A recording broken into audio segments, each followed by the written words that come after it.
How to recover a forgotten Binance account password. Welcome to. In today's video, I'll show you how to recover your Binance account if you've forgotten your password. Let's dive right in. First, open the Binance app or visit binance.com on your browser. On the login screen, tap or click Forgot Password. Enter the email address or phone number you used to register your Binance account. Once you've entered it, tap or click Next. Complete the security verification puzzle by dragging the slider to match the image.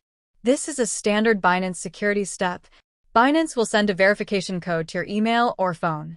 Open your inbox or SMS messages and copy the code. Enter it into the verification field and tap Submit. Now, create a new strong password.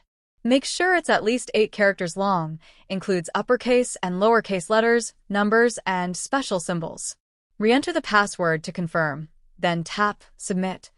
Once you see the password reset confirmation, your Binance account is ready to use again. Simply log in using your new password.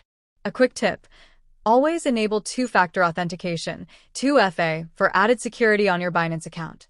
That's it for today's tutorial. If this video helped you, please like, share, and subscribe for more helpful guides. Thanks for watching, and I'll see you in the next one.